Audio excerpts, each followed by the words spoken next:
Boa tarde a todos. Posso tirar a máscara? Senhoras e senhores deputados, vamos agora iniciar então a audiência com o Conselho de Administração do Grupo Novo ONI, a quem agradeço desde já a vossa presença. Portanto, vocês têm um período de 10 minutos em que podem fazer as vossas declarações iniciais. Posteriormente será dada a oportunidade a cada grupo parlamentar de fazer uma intervenção, de colocar alguma questão que tenham e, de seguida, vocês poderão responder conjuntamente, tendo mais 10 minutos para o efeito.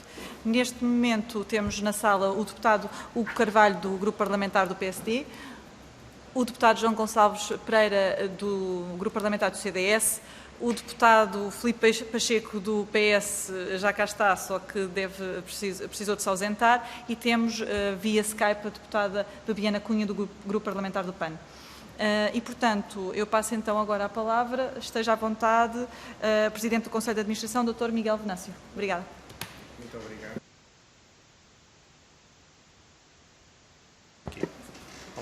Muito obrigado. Antes de mais, boa tarde a todos e queria agradecer esta oportunidade de podermos vir aqui à Comissão explicar-vos qual é que é a nossa... Como sabem, a Novo é uma empresa de telecomunicações a operar em Portugal. O mercado, como sabem, está muito centralizado entre... Certo. Assim está melhor? Muito bem, muito bem. O que eu estava a dizer é que a Novo é um operador de telecomunicações, que temos rede fixa e rede móvel. Rede fixa, nós temos cerca de 900 mil casas em zonas suburbanas e rurais e temos um acordo de MVNO com a Altice, com a Mel, com cobertura nacional móvel. O nosso objetivo, desde a aquisição pela Mais Móvel do nosso grupo, que ocorreu no final do ano passado, a nossa estratégia é agora de ser um operador com cobertura total no território nacional, seja ele fixo, seja ele móvel. E qual é que é a diferenciação que nós temos em relação aos três operadores que estão no mercado? Temos ofertas mais flexíveis, não temos, digamos, os pacotes, como se diz na gíria. Temos preços mais concorrenciais, temos preços mais baixos e temos a vantagem que o cliente pode configurar a sua oferta e pagar só os produtos e serviços que ele valoriza. E, portanto, não temos serviços, ou o cliente pode não ter os serviços que não quer. Em termos de forma de estarmos no mercado e maneira como nós vemos a nível estratégico, nós gostaríamos de trabalhar essencialmente nas redes dos outros, nas redes existentes, porque já existe bastante fibra espalhada a nível nacional, e também trabalhar sobre a rede móvel dos outros através de MVNOs, os chamados móveis virtuais. Infelizmente, até agora não temos tido sucesso em conseguir a abertura das redes fixas. Apenas fechamos um acordo com a DST para chegarmos a mais 500 mil casas, portanto, com as nossas 900 mil que temos, mais estas 500, já estamos em cerca de 1,4 milhões de casas e queremos dobrar, no mínimo, este número de casas e na nossa penetração. Agora, todo este investimento que nós queremos fazer no fixo depende do móvel. E porquê? Como vai haver agora o leilão do 5G, e das frequências que estão disponíveis, no fundo, e como os senhores sabem, o mercado é essencialmente convergente, móvel e fixo. 93% das receitas, hoje em dia, das empresas de telecomunicações vêm desta convergência, sendo que o móvel é o driver do negócio. Então, qual é o nosso propósito? Nós temos e queremos criar a nossa rede própria de móvel e estamos dispostos a ir ao leilão para comprar espectro disponível de 4G e de 5G, porque ainda existe espectro disponível de 4G. No entanto, há condições que para nós são sine qua non. Uma delas é que haja, ou que o espectro que existe essencialmente no 4G esteja disponível primeiro para os novos entrantes, porque os outros, digamos, operadores do mercado já o têm, e, portanto, permitir que nós vamos a leilão primeiro todos os novos entrantes para adquirir esse espectro, bem como é fundamental que exista roaming nacional. Isto porquê? Porque se não houver roaming nacional, nós não temos capacidade para chegar às outras redes, ou às outras, quando digo às outras redes, aos outros espectros, ao 2G e ao 3G. E também, quando nós fizermos o rollout da nossa rede, é importante que, imagine-se que nós conseguimos cobrir 60% do tráfego nacional. Nós temos que ter acesso ao remanescente 40% do tráfego nacional. Para vos dar um exemplo, a Mais Móvel, que é o nosso acionista, em Espanha, ele fez exatamente o mesmo. Na parte da rede fixa, eles têm cerca de 13 milhões de casas próprias, mas conseguem chegar a 24 milhões de casas a nível nacional, através da rede dos diversos operadores em Espanha, Movistar, ou Telefónica, Orange e Vodafone. Na rede móvel, a Mais Móvel chega a 94% do território em 4G e tem depois roaming nacional acordado também com os 3 operadores para todas as outras, para todos os outros espectros, portanto para o 2G, 3G e 5G, sendo que o 5G fecharam agora com a Orange. E portanto, para nós, queremos fazer esse investimento, queremos ser nacionais, mas um dos requisitos fundamentais para nós será o roaming nacional. Agora, imagine-se que, por algum motivo, nós não conseguimos adquirir o espectro e não conseguimos ter o roaming nacional. Então, há uma segunda opção, que é garantir que há um acordo de MVNO que seja competitivo no mercado.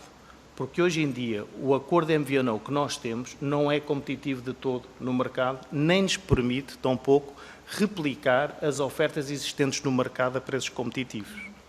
O que nos obriga a trabalhar num low-end, que no fundo não nos permite chegar a grandes consumos de dados, como o mercado assim agora o exige e vai exigindo. Hoje em dia, o mercado nacional está num consumo de 2, 3 gigabytes. Quando nós falamos em países do norte da Europa, já falamos de 5, 6 gigabytes de consumo mensal. Portanto, isto também é importante. No fundo, temos que ter garantias que nós, ao comprarmos espectro de 4G e 5G, tenhamos capacidade de chegar a nível nacional a todos os portugueses e conseguirmos praticar os nossos preços, que são muito mais concorrenciais do que qualquer um dos atuais operadores no mercado. Em relação à reserva de espectro, como falei ao início, isto é bastante importante. Essa situação é bastante importante, porquê? Para não haver a monopolização por parte dos 3 operadores do mercado. Porque se nós, ou se for aberta a aquisição da espectro de 4G no mercado a todos, naturalmente os 3 operadores poderão comprar, porque têm mais capacidade económica e já não nos permitem entrar. E, portanto, isto é uma condição que para nós também é importante, é que seja reservado espectro para novos entrantes, sejamos nós ou outros, mas que sejam novos entrantes, e que seja garantido o roaming nacional para a cobertura nacional. E, portanto, isto é, digamos, a mensagem core, não é? Portanto, tenho 10 minutos e estou-me a focar no que é importante, já passaram 9. Isto é a mensagem core daquilo que nós gostaríamos de ver refletido no regulamento, por forma a garantir que entre mais um player no mercado, que tem uma ambição de ser nacional, de ser competitivo e, no fundo, mexer no status quo do mercado. Muito bem. O Sr. Engenheiro Jaime Ramos quer acrescentar alguma coisa? Então, tenha a palavra, por favor. Boa tarde a todos. Obrigado também por nos estarem a ouvir. Queria só frisar que a questão do roaming nacional é fundamental, como já foi dito, tanto pela cobertura geográfica, como pela cobertura em termos de tecnologias mais antigas, porque muitos dos consumidores e até das empresas ainda utilizam muitos consumidores utilizam terminais antigos que precisam do 2G e 3G para funcionar. E, por outro lado, a cobertura nacional é fundamental para garantir que chegamos a todos os utilizadores finais. Sem esta garantia do acesso grossista a uma das outras redes existentes com cobertura nacional geográfica e com acesso a todas as tecnologias existentes, não será possível a um novo operador ser competitivo, porque pelo menos de início nunca terá cobertura nacional e investindo só em 4G e 5G nunca chegará a uma franja significativa de utilizadores. Muito obrigada. Passamos então agora aos grupos parlamentares. Passo a palavra ao deputado Hugo Carvalho, deputado do Grupo Parlamentar do PSD. Obrigado. Muito obrigado, Sr. Presidente, e queria cumprimentar o Dr. Miguel Venâncio, Jaime Ramos e agradecer-vos por virem à Assembleia da República, é sempre muito importante. O PSD tem acompanhado com especial enfoque também todo o processo de instalação do 5G em Portugal, com interesse e com alguma ansiedade, porque vai ficando atrasado também. Agora vamos aguardar de novo que seja migrada à TDT. Enfim, a pandemia também trouxe aqui uma série de solavancos ao processo, mas que, enfim, que esperamos que sejam resolvidos a tempo para que seja isso o mais rapidamente possível acessível aos portugueses. E há uma coisa que prezamos muito, que é a concorrência. E, portanto, a concorrência também se faz de novos players no mercado e, portanto, é uma coisa que acho que deve ser valorizada. E, portanto, a primeira pergunta que tinha para vos perguntar é como é que tem sido a vossa relação com o mercado, com o regulador, com os outros operadores, o que é que têm experienciado até ao momento e, no seguimento disso, qual é que tem sido a vossa apreciação do processo de leilão do 5G. Já houve muita discussão, alguma mais pública, outra menos pública, uma mais via comunicação social, outra menos via comunicação social. Como todos sabemos, nós próprios também já acompanhámos aqui algumas situações na Assembleia da República e gostava de perceber se veem de alguma forma e têm visto na vossa relação com o regulador refletidas estas vossas, mais do que pretensões, porque são de facto condições para vocês conseguirem estar no mercado numa perspectiva de concorrência natural e portanto, que vos dá essa possibilidade, de outra forma não conseguem. Se têm sentido essa vontade do mercado, na verdade do regulador, especificamente no processo do leilão do 5G, ou se há alguma coisa que de resto, tanto na relação com a Anacom como do próprio leilão em si, que nos queiram dar nota, porque vai ser uma matéria que vamos estar a seguir aqui na Assembleia da República, renovando os meus agradecimentos pela vossa iniciativa em vir falar connosco. Muito obrigado. Muito obrigada, Sr. Deputado. Passamos agora então ao Grupo Parlamentar do PS, deputado Filipe Pacheco. Muito obrigado, Sra. Presidente. Boa tarde a todos. Cumprimento também aos representantes do Conselho de Administração da Novo, ONI, portanto, o Dr. Miguel Venâncio e o Engenheiro Jaime Ramos. Portanto, o Partido Socialista ouviu com muita atenção também aquilo que aqui vieram expor e também agradecer essa exposição. Eu fazer também aqui alguns considerandos antes também de alguns pedidos de esclarecimento, porque para o Partido Socialista este tema do 5G é um tema absolutamente essencial, desde logo porque também o Partido Socialista, como bem sabem, elegeu, seja no seu programa eleitoral, mas também no programa de governo, um dos 4 principais eixos prioritários, portanto, da sociedade digital. E, portanto, está aqui conexo, porque, obviamente, uma sociedade digital tem que entroncar numa rede de telecomunicações robusta e eficaz.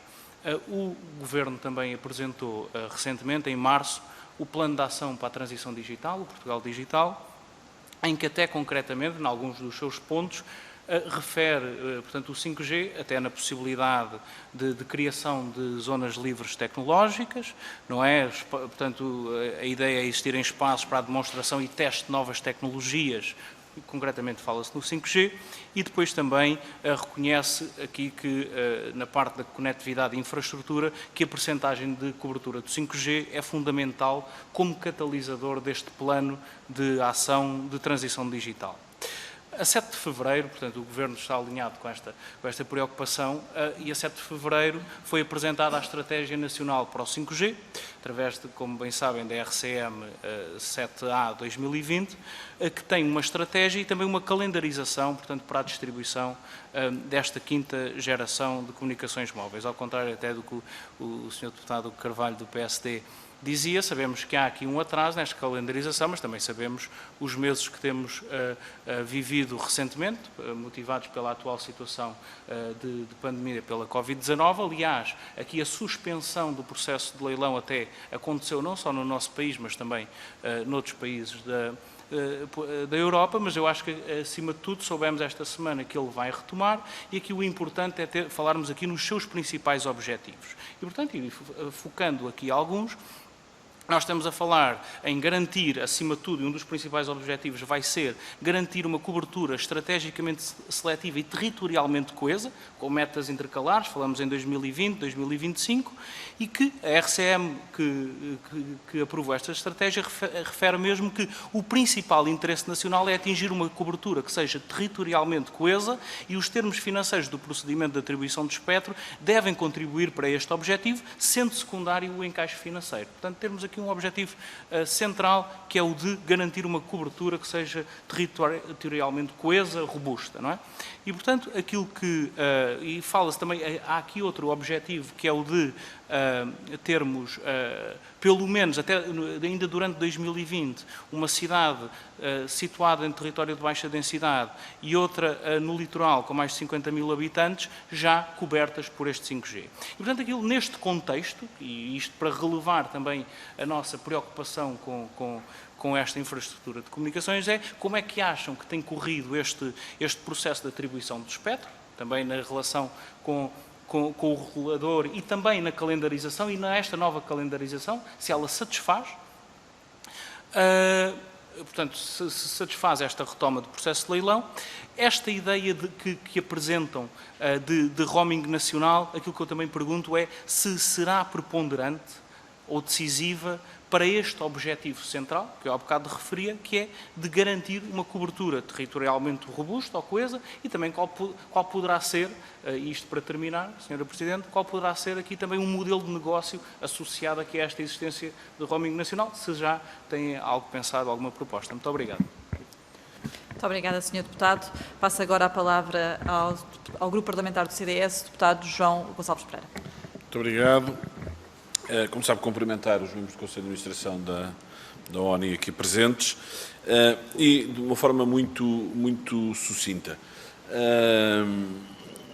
E não em contra daquilo, também já foram perguntas e questões aqui colocadas, ou seja, como é que têm sido as conversas com o regulador, essencialmente porque é ele que, quer queremos, quer não, vai estabelecer as regras, os lotes, admito eu, que vão a leilão, etc. por aí afora. E, portanto, perceber... Nós vamos ter aqui brevemente a Anacom, aliás, estava previsto, penso, para a próxima terça-feira, terá que ser adiado porque temos plenário. Não terá? Peço desculpa? Bem, não percebi, mas já se... é à tarde, pronto. Então vamos ter a ONI, vamos ter a Anacom na próxima terça-feira, e, portanto, poderá ser aí um bom momento também para clarificarmos muitos destes aspectos que estão aqui a ser colocados, mas perceber exatamente como é que está a correr essas mesmas conversas, numa lógica, como é evidente para o mercado e para o consumidor, que é, quanto mais concorrência existir, melhor preço e melhor serviço, normalmente o consumidor tem.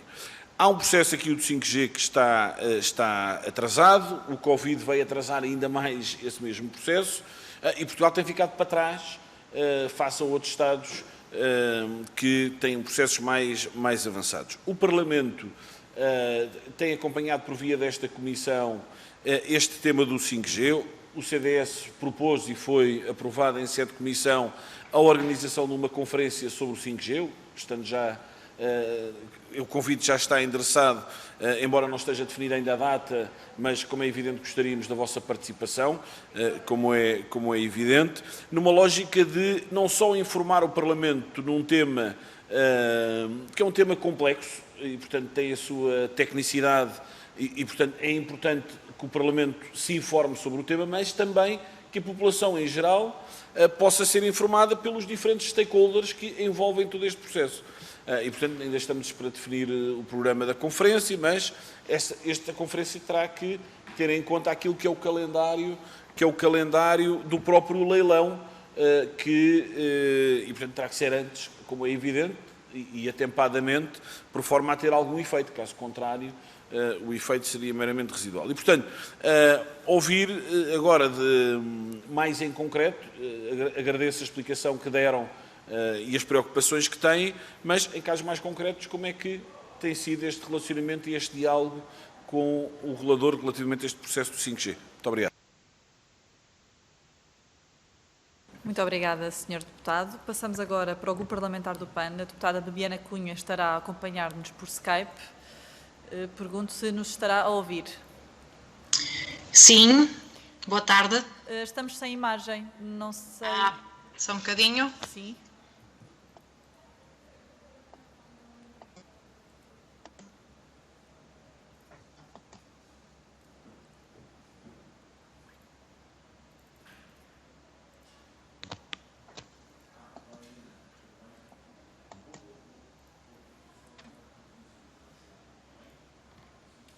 Já está. Tem então a palavra, Sra. Deputada.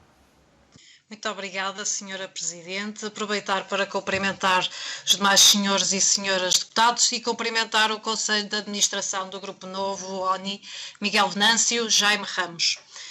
Da parte do PAN, gostávamos de lhes dizer que tomamos boa nota das vossas preocupações relativamente à entrada no mercado, de se assegurar a concorrência e das necessidades de roaming nacional.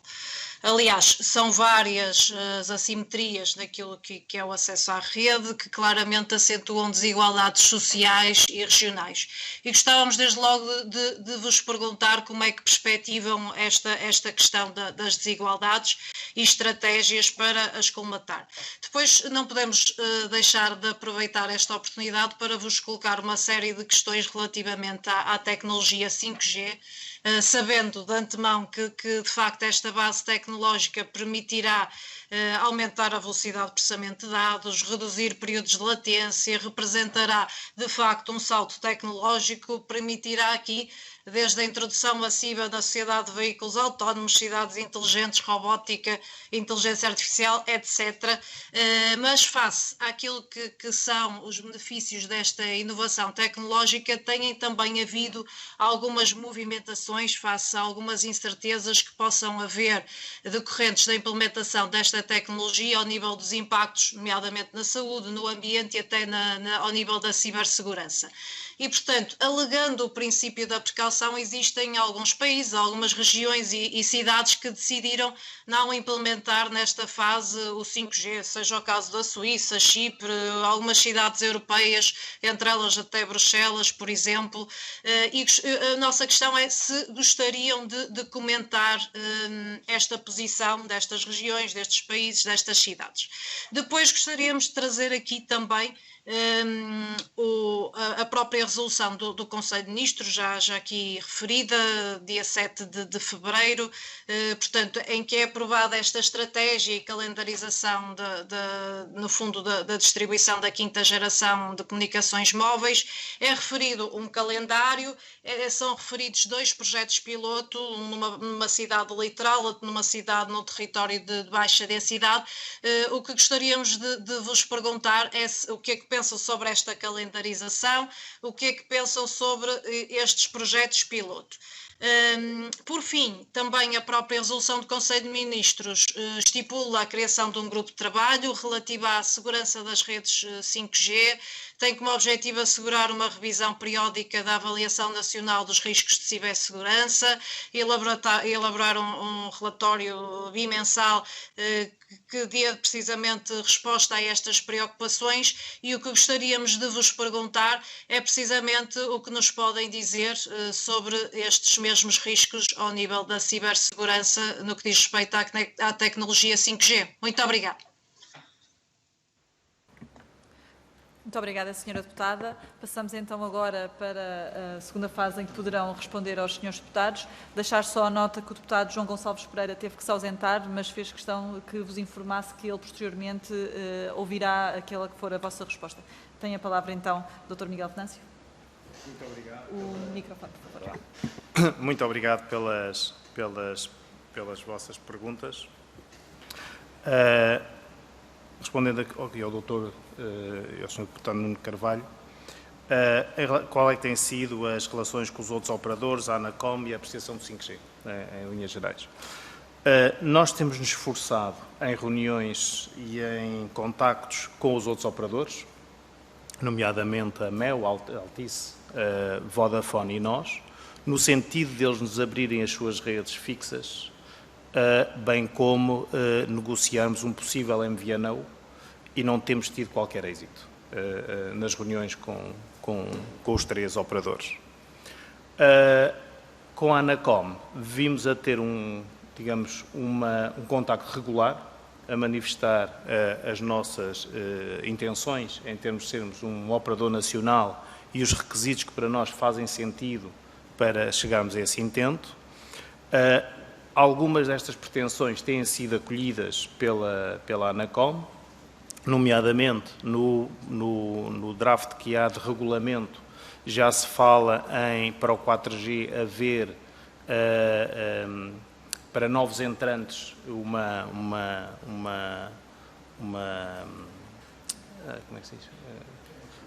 primeira fase para novos entrantes.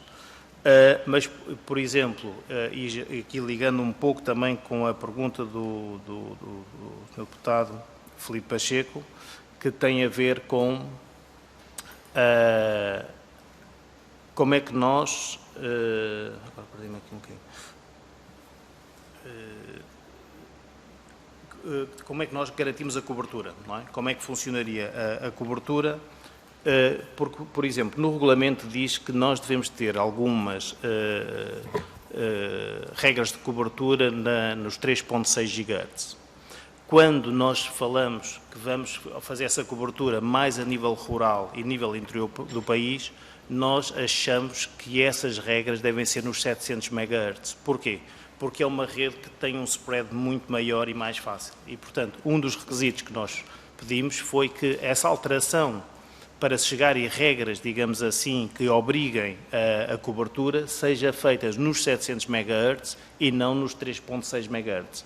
Explicando isto um pouco, os 3.6 MHz quer dizer que tem uma penetração muito forte e esses 3.6 MHz, 3.4, são utilizados nas cidades.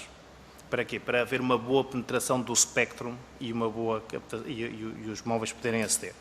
Quando vamos para zonas mais suburbanas e mais rurais, utilizamos uns megahertz mais baixos, os 700 MHz neste caso, e assim consegue-se uma abertura de rede maior. E, portanto, nós defendemos que essas obrigatoriedades devem ser feitas nos 700 MHz, por forma a garantir que todas estas áreas rurais e suburbanas sejam abrangidas e conseguir então uma cobertura em linha com aquilo que foi apresentado na parte de cobertura e de coesão. Em relação à apreciação do 5G, e voltando à pergunta do Sr. Deputado Nuno Carvalho, pronto, todos sabemos que houve esta situação do Covid, da pandemia, não há nada a fazer, há aqui um atraso. O regulamento já voltou com novas datas, se não me engano é dia 3 o deadline para respondermos ao regulamento e dizermos as nossas pretensões, que no fundo são estas que estou aqui a dizer. Há mais uma que também é importante e que tem a ver com esta relação com a ANACOM e que temos vindo a dizer, a falar com eles, é que a ANACOM, através do regulamento, limita o acesso ao roaming nacional se comprar até 50 MHz. O que é que isto quer dizer é que, no fundo, limita que nós possamos comprar mais capacidade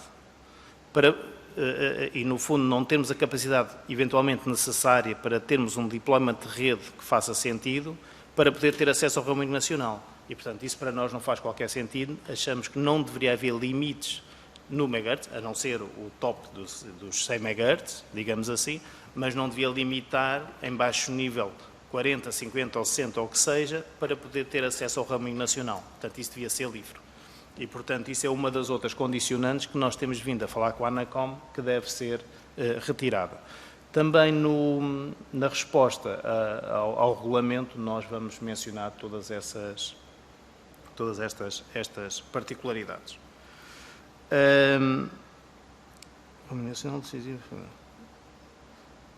Em relação à atribuição de espectro, como falou o Sr. Deputado Filipe Pacheco, em relação à atribuição de espectro, tirando esta situação, nós estamos de acordo que haja caps de espectro para que os 3 operadores não possam assambarcar-se do espectro, não é? E, portanto, nesse sentido, faz-nos, e tirando a redundância da palavra, faz-nos sentido que haja estes caps a 100 MHz, como também nos faz sentido que haja spectrum disponível para novos entrantes e numa primeira fase. Isso para nós faz-nos sentido e estamos de acordo com a ANACOM com o processo.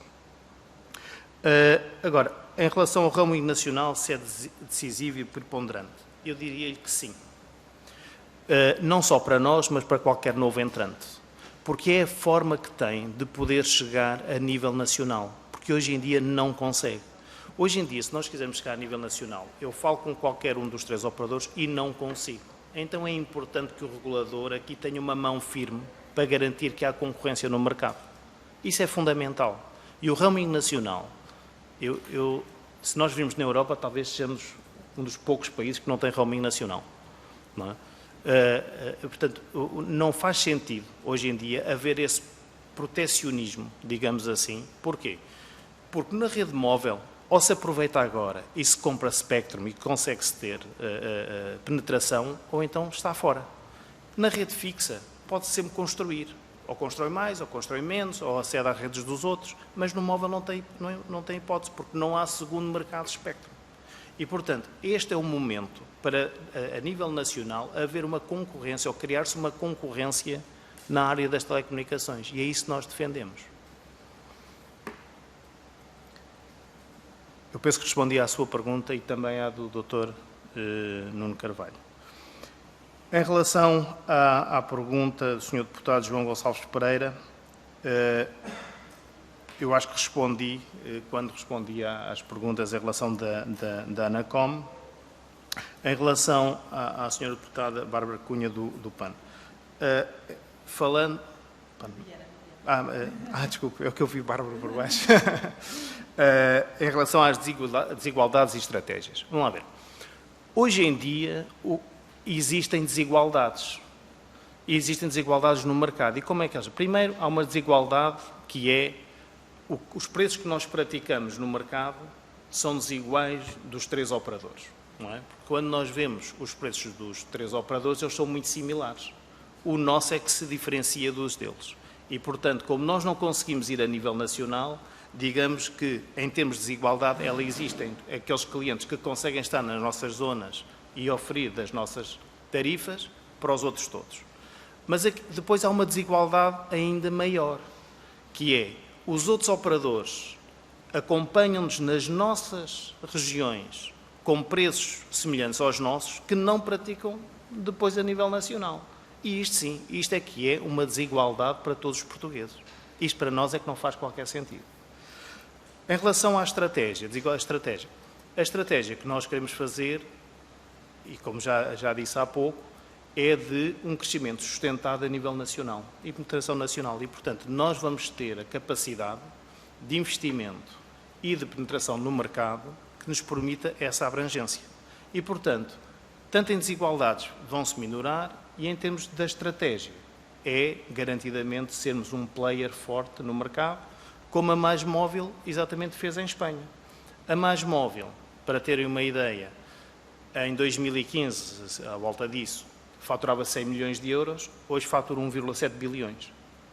e com esta estratégia que foi implementada. E, portanto, cobertura nacional é a empresa que tem melhor rating de NPS, portanto, de Net Promoter Score, é mais bem vista em Espanha pelos clientes, e é esse caminho que nós queremos traçar, que é preços que façam sentido, qualidade de serviço acima da média, uma oferta em que o cliente escolhe aquilo que pretende e não lhes temos que incutir pacotes. Isto é a nossa forma de estar no mercado.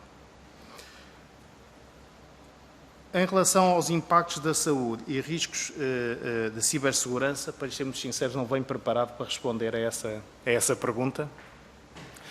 Sei que houve alguns movimentos na Suíça e está a haver alguns movimentos na UK devido a esta situação de que impactos é que o microwave poderá ter na saúde. Até agora, daquilo que eu tenho lido, não há nada ainda que justifique que há impactos na saúde, mas não tenho factos e dados que possam responder a esta situação, como também em riscos de cibersegurança, não tenho os factos, mas uma coisa que posso garantir é que iremos, ao desenvolver qualquer rede, e nós temos redes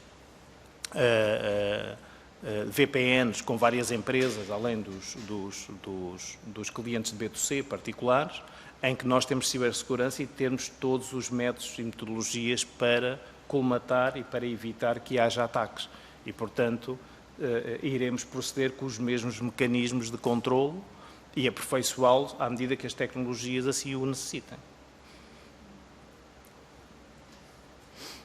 Não sei, já nos quer dizer alguma coisa? Sr. Engenheiro Jaime Ramos, pretende acrescentar alguma coisa? Nós já estamos, só para dizer que já chegámos ao tempo, mas se puder ser sucinto, agradecia. Sim, Obrigada. queria só complementar em relação aos aspectos que estão neste momento no regulamento do leilão e que são realmente críticos. Queria voltar a sublinhar que a questão das obrigações de cobertura, o nosso entendimento é que se vierem a ser impostas no fim obrigações de cobertura aos novos entrantes, deverão ser alinhadas com o que faz sentido do ponto de vista do desenvolvimento de rede de um novo entrante, o que significa que obrigações de cobertura deverão ser prioritariamente centradas nos 700 MHz e em termos de percentagem de população coberta e não em termos de coberturas de eixos viários ou infraestruturas especiais, tal como está neste momento em discussão. E no caso dos 3.6 GHz, que é uma banda de frequência específica para elevadas capacidades e não para cobertura pura e simples, entendemos também que não faz sentido que sejam impostas obrigações de cobertura nessa faixa. Se houver obrigações de desenvolvimento de rede, tal como são designadas, a impor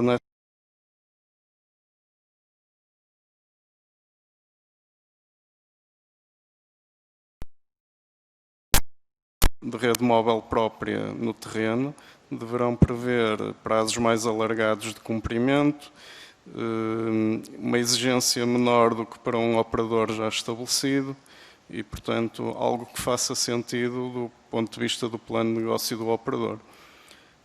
Por fim, há um aspecto aqui importante que é o do roaming nacional, que é efetivamente fundamental para que um novo operador consiga entrar no mercado e concorrer eficazmente e efetivamente desde o primeiro momento. E não pode ser deixada à negociação comercial livre entre as partes o estabelecimento desse tipo de acordos, porque o texto que está neste momento no draft do regulamento é muito semelhante nesse aspecto ao que estava no regulamento anterior e que não produziu qualquer tipo de resultado. Portanto, é a nossa convicção que o regulador deverá ter uma intervenção mais musculada e, se não regular logo de início condições específicas, deverá intervir num prazo muito curto se as partes não conseguirem chegar a um acordo efetivamente capaz de dar capacidade de concorrência ao novo entrante. Obrigado. Muito obrigada. Queria então agradecer a presença aqui do Dr. Miguel Venâncio e do Sr. Engenheiro Jaime Ramos por todos os esclarecimentos que puderam prestar. Os nossos trabalhos estão encerrados. Muito obrigada. Boa tarde.